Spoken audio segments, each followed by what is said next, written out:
देखिए अब हम बात करेंगे सब रिंग की।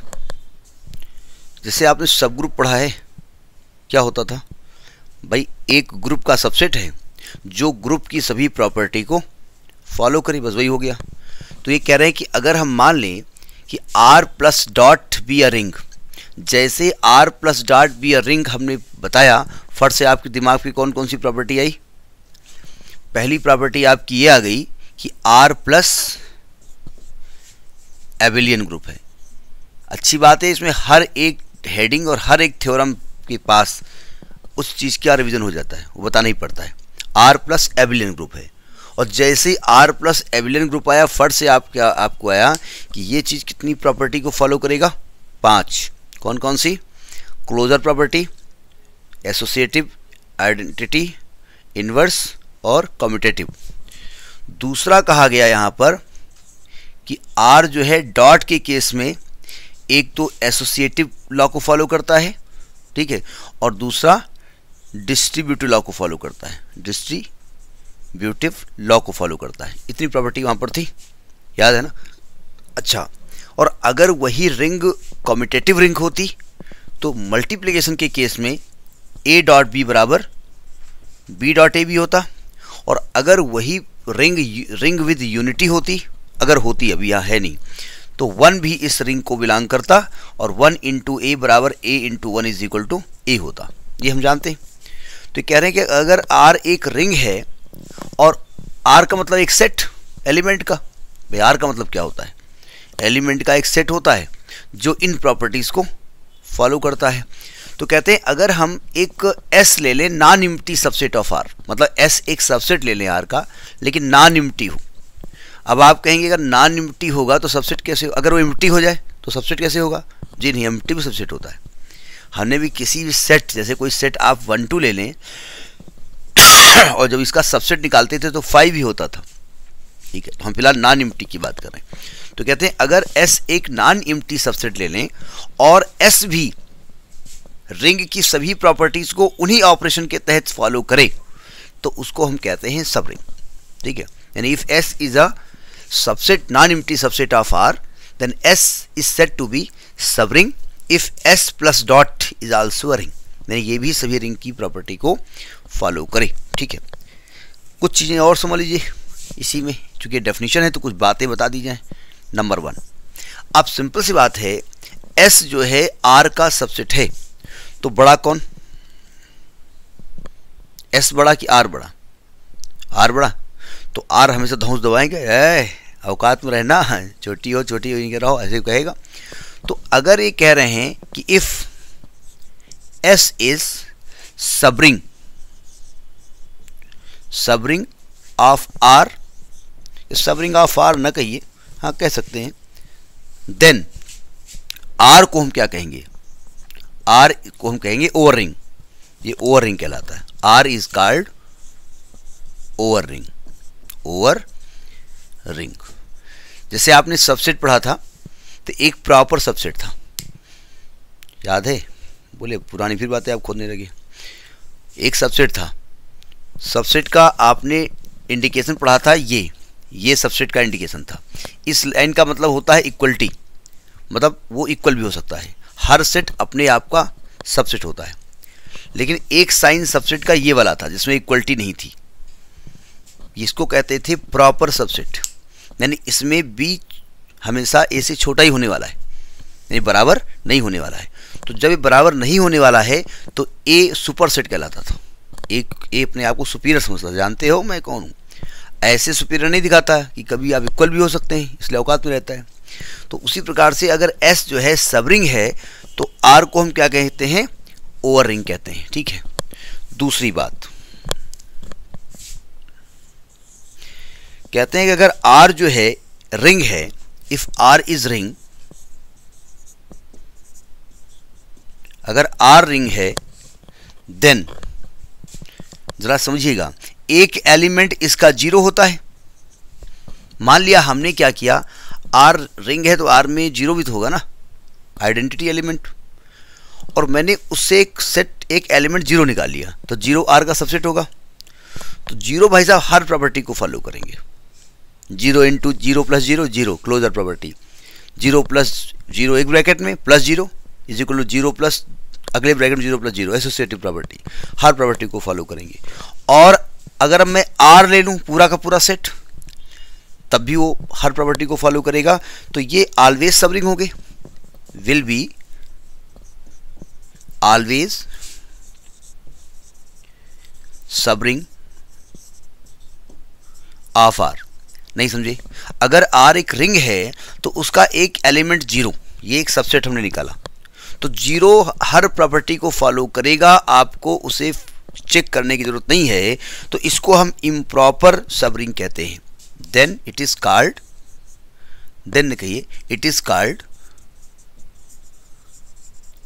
Improper subring. इम्प्रॉपर या इसको ट्रिवियल कहा जाता है, ट्रिवियल सबरिंग ऑफ आर, इसको ट्रिवियल सबरिंग ऑफ आर कहते हैं। अब देखिए, ये ट्रिवियल नाम कहीं और भी आपने सुना है?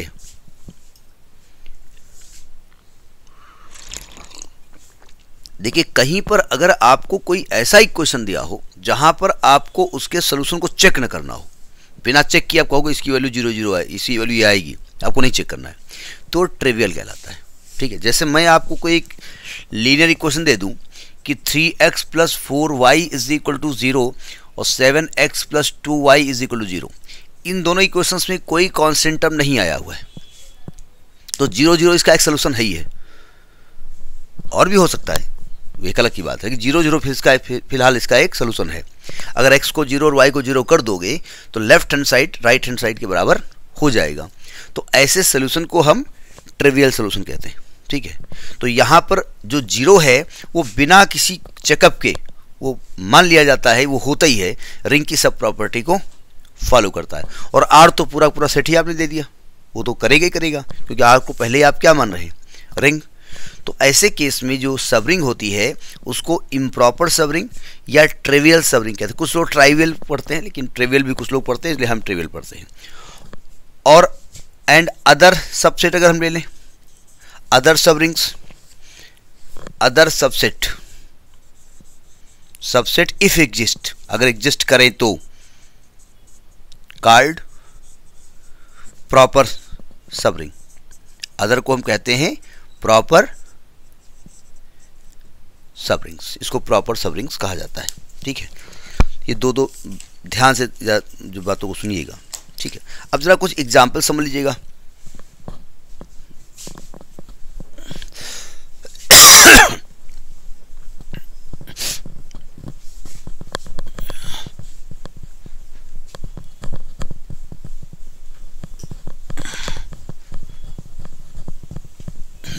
देखिए, जरा ध्यान से समझिएगा कुछ एग्जाम्पल। नंबर 1, जैसे मैं आपको इंटीजर दे दूं, सेट ऑफ इंटीजर्स, तो क्या सेट ऑफ इंटीजर्स रिंग होगा? जी हाँ, सब प्रॉपर्टी को फॉलो करेगा। 0 1 2 3 4, भाई मैं सेट ऑफ इंटीजर दे दूं, यानी मैं ये दे रहा हूं आपको 0 plus minus 1 plus minus 2 plus minus 3 up to so on, ये रिंग की सभी प्रॉपर्टी को फॉलो करेगा। क्लोजर प्रॉपर्टी, कोई भी दो इंटीजर उठा लो, उनका सम इंटीजर होगा। एसोसिएटिव तो फॉलो करते ही करता है। एडिशन के केस में 0 इसका एडिटिव आइडेंटिटी है। हर एक नंबर का नेगेटिव नंबर एग्जिस्ट करता है, यानी दोनों को ऐड करने पर एडिटिव आइडेंटिटी आएगी। -1 जो है दो इंटीजर को प्लस करोगे, चाहे उल्टी डायरेक्शन में या सीधी डायरेक्शन में, वैल्यू सेम आएगी।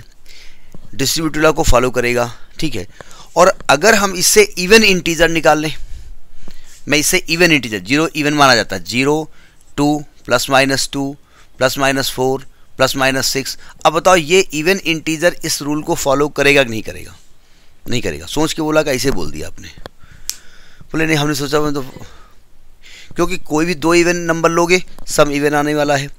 ठीक है, तो यानी कि सेट ऑफ इवन इंटीजर जो होता है, set of even integers, even integers अगर हम ले लें,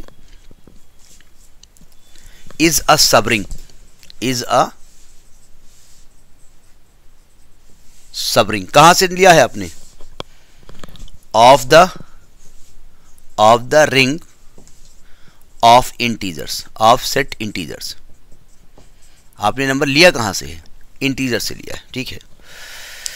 या आप द इंटीजर जेड लिख दो, सेट लिखो आप द इंटीजर्स जेड, यानी ये इसका सब रिंग होगा। लेकिन ऑड इंटीजर सब रिंग होगा कि नहीं होगा ये बताओ। मतलब सोचा है कि ऐसे बोल दिया आपने? ऑड इंटीजर्स सब रिंग यानी रिंग की सभी प्रॉपर्टी को फॉलो करेगा कि नहीं करेगा? करेगा। या आपने सोच के बोला, कैसे बोल दिया? अच्छा, 1 और 5 ऑड नंबर है ना? अयो बना रहे नहीं, इवन की ऑड करेगा नहीं करेगा? क्यों नहीं करेगा? क्योंकि ऐसे ही मेरा मन ने कहा इवन कर रहा हो तो ऑड का ही कर रहा होगा, दोनों कैसे करेंगे? इवन नहीं करेगा, और इवन तो कर ही रहा है। क्यों नहीं करेगा ऑड, ये तुम जानना चाहते हैं? क्योंकि दो नंबर का सम हमेशा ऑड, दो ऑड नंबर ले लीजिए, उनका सम ऑड नहीं होगा तो क्लोजर प्रॉपर्टी में ही फेल हो जाएगा, यानी ऑड नंबर यहाँ पर सब रिंग नहीं होगा। दूसरी बात, अब जरा देखिए इसी के क्रम में दिया गया है। आपने पहले इंटीजर लिया, ठीक है, इंटीजर से आपने निकाला इवन इंटीजर, ठीक है। अब देखो इंटीजर के बाद आ जाइए रेशनल नंबर। क्या ये? Rational number. रेशनल नंबर में इंटीजर होते ही नहीं होते? रेशनल नंबर में इंटीजर होते ही नहीं होते? अब रेशनल नंबर ही भूल गए होगे भाई। रेशनल नंबर मतलब 1/2, 1/3, 3/2, 4, 5 ये भी हो सकते हैं, -2 हो सकते हैं, -3/4 हो सकते हैं। नहीं, अगर नहीं भी है -2 भी रेशनल है, क्योंकि अपान 1 लिखा जाएगा इसमें। यानी कि अगर इस रेशनल नंबर का सबसेट इंटीजर निकाला जाए ये, तो रेशनल नंबर तो ऑलरेडी रिंग की सब प्रॉपर्टी को फॉलो कर ही रहा है, इंटीजर भी कर रहा है। तो इंटीजर कहाँ से निकाला गया है? रेशनल नंबर से निकाला गया है। तो आप कहेंगे सेट ऑफ इंटीजर सब रिंग होगा। Set of integers is subring of the rational number of the ring of rational number. Ring language क्या लिख दिया जाए? Ring of rational number of the ring of rational number Q. Ring of rational number Q. तीसरी बात, rational number real number होते हैं। Real होता है ना ऐसे भाई। रियल नंबर में रेशनल भी आते हैं और इरेशनल भी आते हैं। क्यों? रियल नंबर में √2 भी तो आता है, √2 रेशनल नहीं है। तो रियल नंबर में रेशनल भी आते हैं और इरेशनल भी आते हैं, यानी रियल नंबर से आपने रेशनल निकाल लिया तो रेशनल नंबर रियल नंबर का सबसेट हो गया। मतलब देख रहे हैं इंटीजर कहाँ से? इंटीजर अपने आप को दादा समझ रहा था। अपना काम करो, तुम कहाँ से आए हो? ये रेशनल से आए हो ना, रेशनल तुमसे बड़ा है तो रेशनल अब दादा हो गया। तो रेशनल से हमने क्या कहा? तुम कहाँ से आए हो? रियल नंबर से आए हो। तो आपसे बड़ा कौन?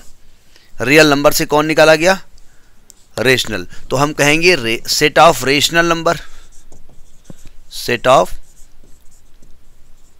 Rational number, rational number Q is subring of real number R। Real number R, ठीक है। चौथी बात, रियल नंबर कॉम्प्लेक्स नंबर से आया है। कॉम्प्लेक्स नंबर से आया है। कॉम्प्लेक्स नंबर में रियल नंबर भी होता है और इमेजिनरी भी होता है, तो कॉम्प्लेक्स और बड़ा हो गया। तो हम कहेंगे rational number R, sorry real number R is subring of complex number C कहो या Z कहो, जो भी कहना हो। तो ये एक तरीके से एक चीज़ और क्लियर हो गई। छोटे क्लासेस में ये बताया जाता था कौन किसका सबसेट है। तो इवन नंबर इंटीजर का सबसेट है, इंटीजर रेशनल नंबर का सबसेट है, रेशनल नंबर रियल नंबर का सबसेट है, रियल नंबर कॉम्प्लेक्स नंबर का सबसेट है। यदि सबसे बड़ा दादा कौन? Complex number. उसके पास रियल भी है, नॉन रियल भी है, रेशनल भी है, इरेशनल भी है। सब है, पूरा खानदान उसके पास है, ठीक है। तो ये सबरिंग का कंसेप्ट है, ठीक है, नोट करिए इसको।